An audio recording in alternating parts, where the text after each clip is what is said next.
for the students to watch. All right, so we're going to start. Once again, I'm Amy Good, the Program Manager for the Community Education Center. We create programs to help the students with career exploration, and today's session is to provide you an opportunity to gain more insight and exposure and assist you in analyzing your own future career choices. So at this time, I'd like to welcome our guest, Toby Herzing. He is a forester. So welcome, Toby. Morning. We're going to start just by asking you some questions, and then we'll throw it out to the students and see if they have any questions. Okay.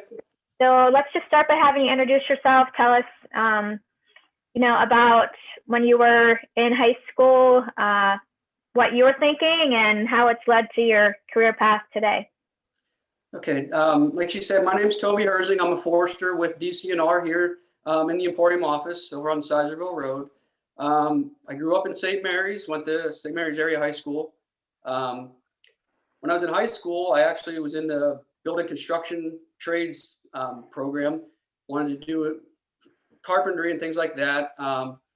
Did that for a little bit right after high school, and then I decided I wanted to pick a different career path. So I went into the wildlife technology program at Penn State Du Bois. And then from there, I transferred to the main campus and switched majors into forestry. I did 2 internships here at the Emporium office while in college. Then after college, I started with a consulting firm out in Kane, PA for a short period of time before I got hired back on with the Bureau of Forestry in the Renova office as a forest technician. I worked there for a few months, transferred back here to Emporium. These were seasonal positions, and then eventually I got a full-time position down in York and Adams County as a service forester, like I'm doing right now, assisting private landowners, school groups, things like that. Then there I transferred up to Sullivan County as a timber management forester, and then in 2006 I came back to Emporium, and I've been here ever since.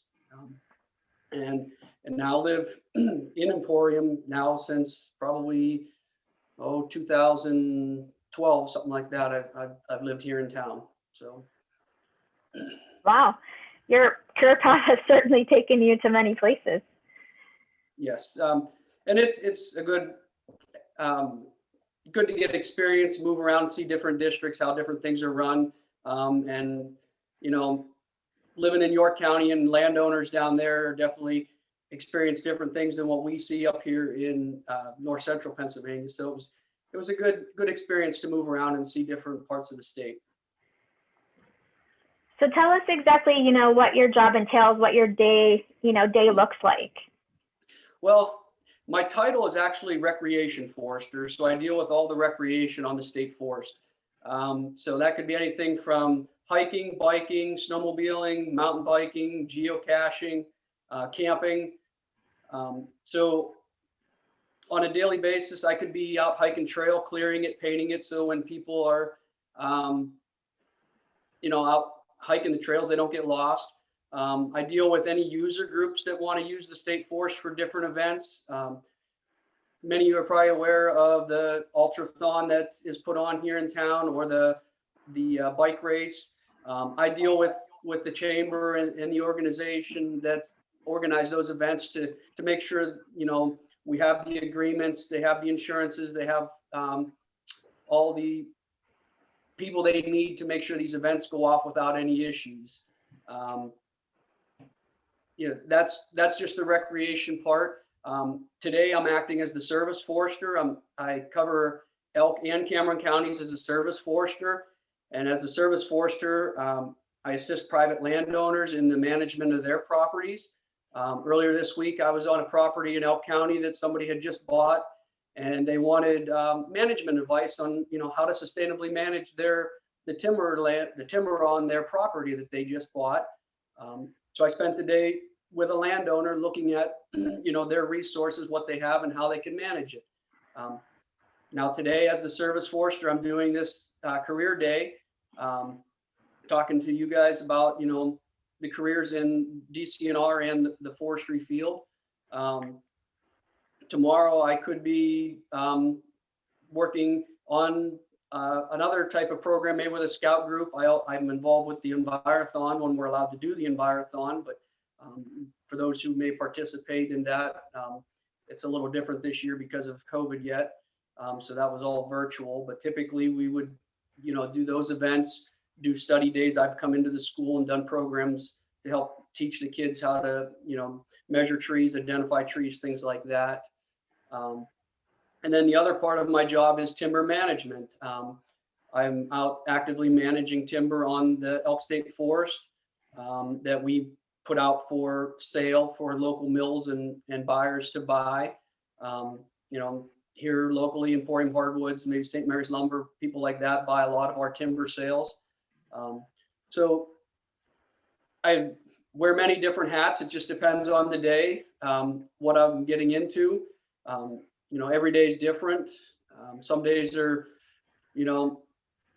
nicer than others. Yesterday, I was out taking plots to inventory in attractive land that has briars, blackberries over my head and full of ticks. And today I'm sitting here in my home office talking to you guys.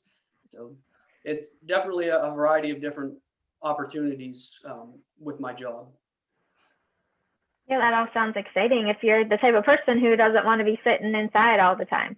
Definitely. And that was a big factor for me going into the wildlife field and then forestry. Not a big fan of being inside. I did work at factory through college, and honestly, working at that factory is what pushed me to try harder in college, because I just didn't, I don't want to stand at a machine all day and make whatever parts you're making. For some people, that's what they enjoy. That just wasn't me. So that helped push me in the direction I went. So, is that like the only thing that you enjoy, or, is there other parts of your job that you enjoy doing the most? Being out in nature was a big factor. Being the good stewards of the land for everybody to enjoy. We've really seen in the last year with COVID, the increase of visitors to the state forest to recreate. Last year was record numbers statewide visiting state forest to recreate, whether it was hiking or biking, kayaking, things like that. So it feels good to be, here offering that type of stuff to the user, and being able to help them, if they have questions about where they can recreate and so forth.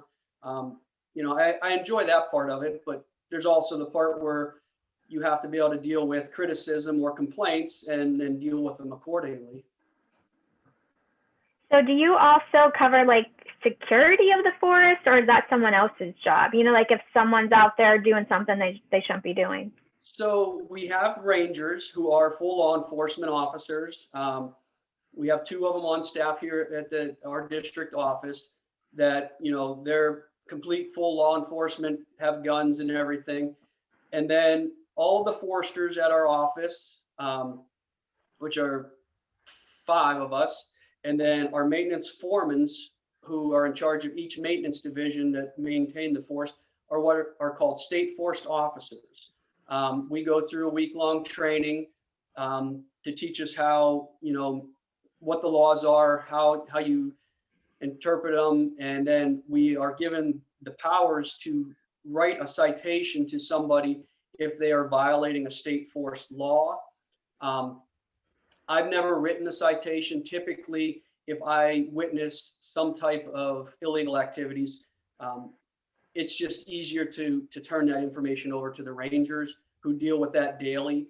But we do have that authority, and we're sworn in the court, given that authority. But I've had to go to court because of something that I have, witnessed or caught someone doing, that I've turned over to the rangers and they handled it, but the person took a hearing and then we have to go to court as a witness. But it's typically for us easier to let the people who deal with that every day handle that type of situation. So you had mentioned about starting as a forest technician, I believe. Yes. What does a forest technician do? So a forest technician is basically, they assist the foresters in our daily jobs.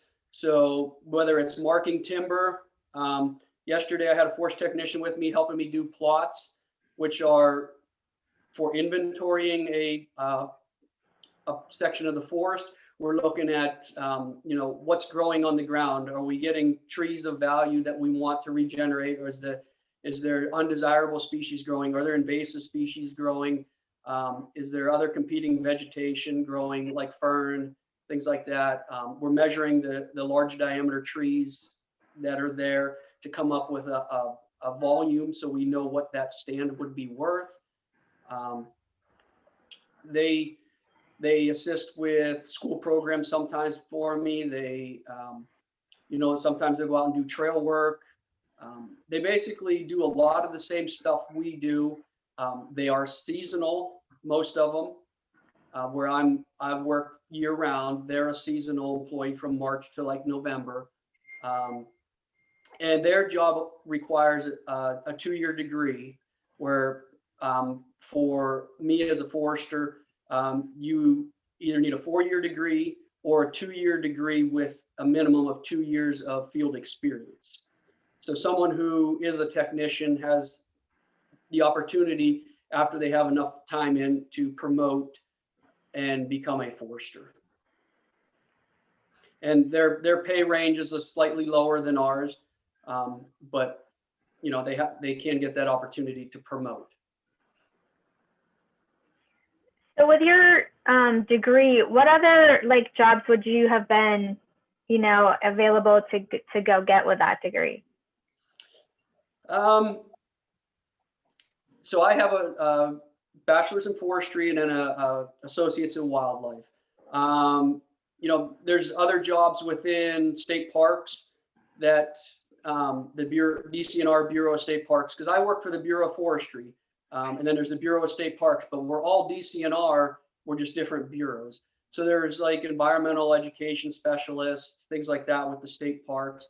The Game Commission hires foresters. Private industry hires lots of foresters, whether it's a mill that's like Emporium Hardwoods has several foresters that, instead of, most of what they do is what they call procurement. They come out and look at, like, say, a timber sale that we're putting out for bid, and they go out and what we call cruise it and come up with an estimation of value, and then put a bid in on it to try to buy that timber sale that we are selling. With my degree, I can maybe at some point promote to an assistant district forester, which is like my boss is an assistant district forester, and we have 2 of them in the district. And then eventually the district forester, which is in charge of the whole district here on the Elk State Forest, and each district in the state, which there's 20 of them, has a district forester. Now, also with my job, there's lots of different program specialist jobs that most of them are out of the Harrisburg office. Some of them do work in satellite offices, but like our sections within the Bureau of Forestry, we have a recreation section that deals with recreation. They hire a lot of program specialists, which with my degree, I could qualify for after I have so many years of experience. Our ecological services section, our forest fire protection section, minerals section. So there's a lot of other jobs, that throughout the Bureau that I can qualify for with the education I have. Some of it is your education plus experience, time in the field that qualify you. But to get there, you have to have at least what I have to start out. So it sounds like there's a variety of choices that will fit, Yes. Different people's interests. Yeah, we have biologists, we have ecologists, some that work with wild plants, some that work with endangered and threatened species, some that deal with, oil and gas minerals. So not just a forester like me out, marking timber or recreation. If you're want to get into geology or something like that, we hire a geologist, botanist. So the Bureau has a lot of different opportunities. The jobs don't come open all that often, but they are available as people move on, whether they retire or promote and different things. So are these positions usually like hourly positions, or are they salary positions? So I'm considered salary, but we get paid on an hourly basis because we do get paid overtime if we work over our normal working time.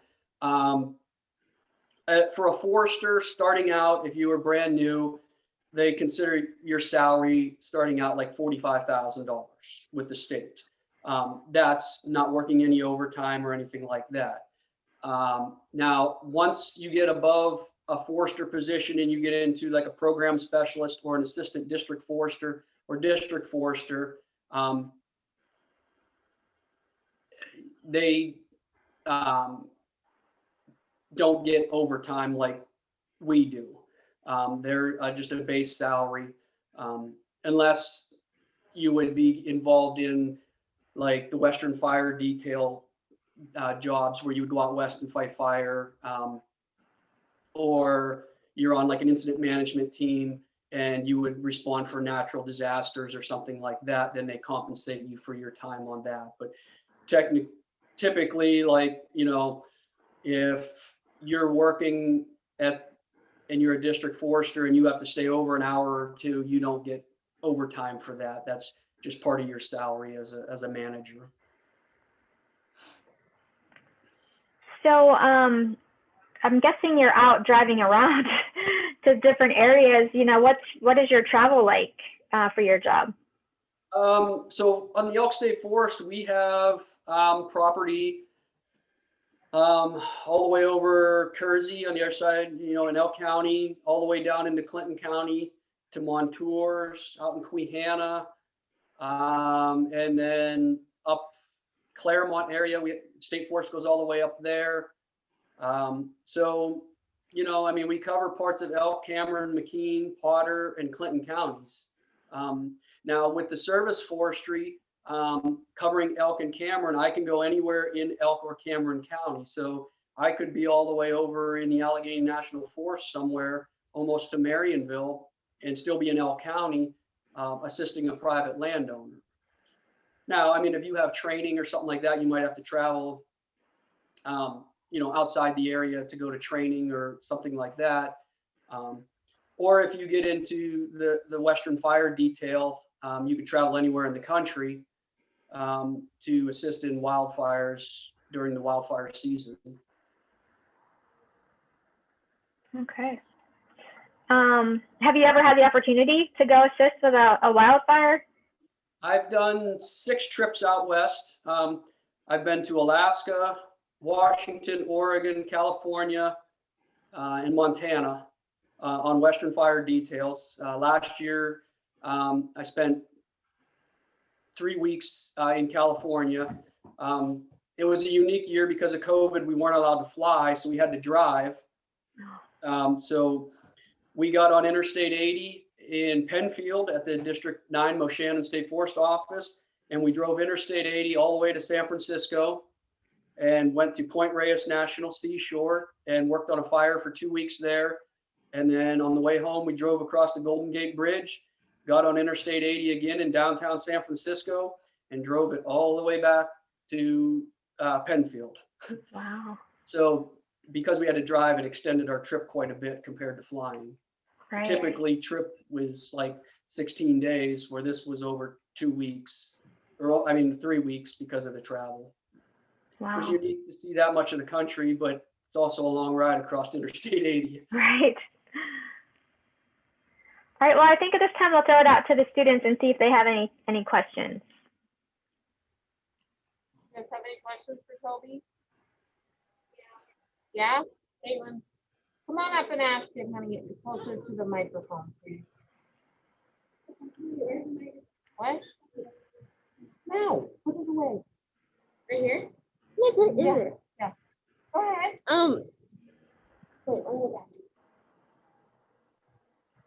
Wait, what's one piece of advice that you'd give to us? Well, for me, I would say, go into a career that you enjoy. You're going to do this for a long time. So, for me, I don't consider going to work every day because I'm doing something I enjoy. I get to go out in the woods. I get to be in nature.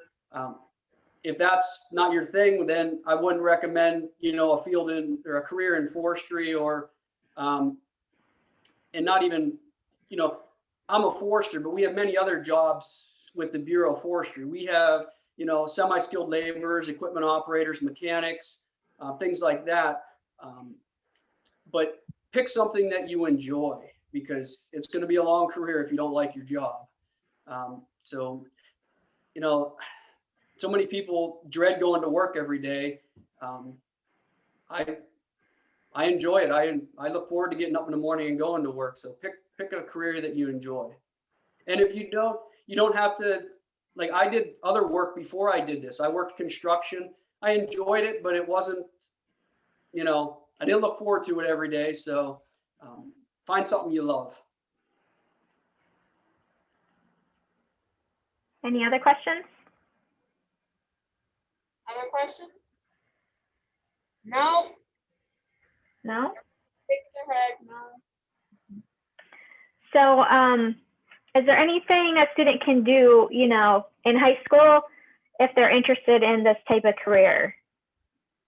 Well, of course, your sciences, if you're interested in, something in the natural resource field, your science classes are going to be a big key because, for forestry, I needed chemistry, I needed biology, earth sciences, things like that. Because then it's going to give you a good base for when you're in college and you got to take things like dendrology, which is tree identification, silviculture, which is, timber management, the practice of managing the forest, silviculture. Those things are gonna give you a very good background and basis so you can, understand what you need when you get out into the field. And of course, math is part of it, even though today, everything we do is on computers. When we tally timber, we just plug it into a computer and it gives us our volumes of how much timber we have on a property. But, there may be a day when you have to calculate that by hand. So using some math skills and, charts and things like that are going to be important also. And communication skills. When I went into forestry is because I didn't want to talk to people. I just wanted to be out in the woods. And I spend more time today talking with people in my job than I ever anticipated, ever thought I was going to do. So although you may not enjoy those speech classes or standing up in front of your classmates and talking, it's something that you do quite often. And, it doesn't matter what position you are with the Bureau. You could be, a guy or a woman who drives a grader and grades our roads and figured, I'm just going to drive a piece of equipment all day and not have to deal with anybody. But there's so many people in the state forest anymore recreating that, they're always flagging you down and asking, where are the elk at today? Or how do I get here? How do I get there? So you're constantly interacting with people, and having good communication skills goes a long way. Yeah, that's really great advice.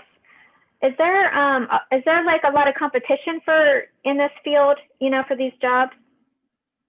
Well, there is, but here locally, we have a lot of trouble getting people to fill our positions, especially in our maintenance field.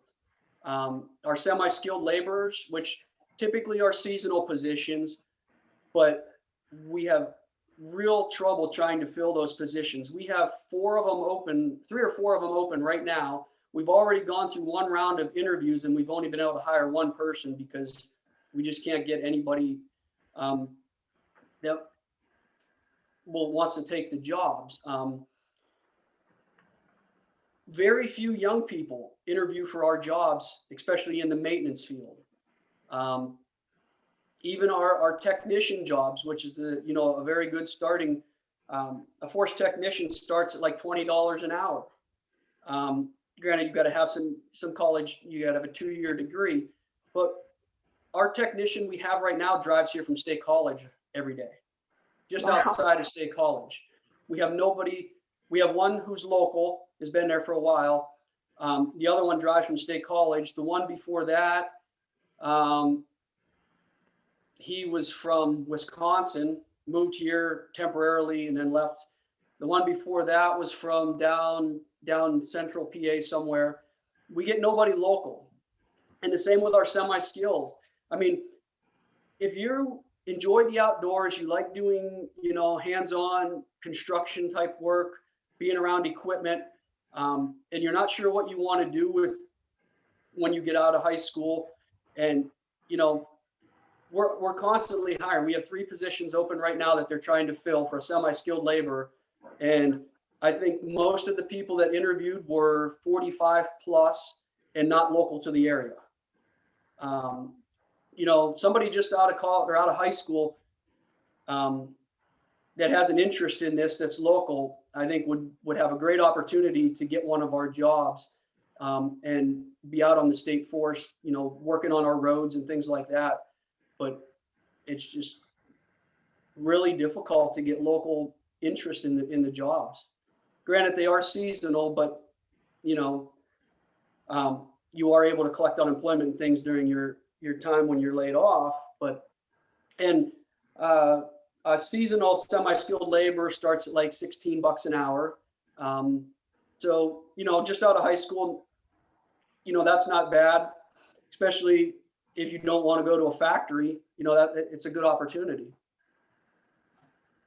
So for semi-skilled, they don't really need any previous training on anything? No, there's no, you would just fill out the civil service application, rate some of your experience, and then they would give you a score, and then if you make the cut, then you would make the interview process.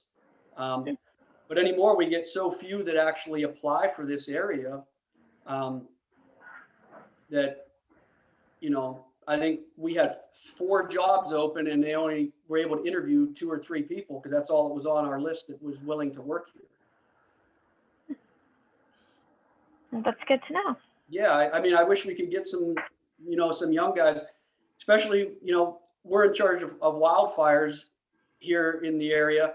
And I mean, we got some great guys that we work with, but they're not young. And if we have a fire, down county on a steep hillside, it'd be nice to have some nice young guys to help us on that. Because, I mean, we all know you're 55, 60 years old. You may not want to run up that hill as fast as some of the younger guys. And, but it's really hard. We don't get people to apply. All right. Well, thanks for sharing that. All right. I think we're coming up on the end of the class time. Students, any final questions before we head off? Any final questions? No. Toby, is there anything we didn't cover that you wanted to mention today? And we talked about, all the fields or the jobs within Bureau that are outdoors, but we also have clerical staff. So, we have administrative assistant who handles all the finances and things for the district. And then we also have a clerk typist who is like our receptionist, handles, phone calls, interacts with the public. So even if you're not the outdoorsy one that wants to be out in the woods, we do have office positions that are also available within the Bureau that, are good jobs and with good benefits. And, you get to stay in the office instead of Right. being out in the field with the animals and the snakes and whatever else. But so, yeah, I mean, there's more opportunities than just being out in the field than within the Bureau. Yeah, thanks for including that. That's good to know too. All right. All right, well, thank you for joining us today and taking time out of your busy schedule. No problem. All right, I hope everyone has a good day. You too. Thanks, class. you.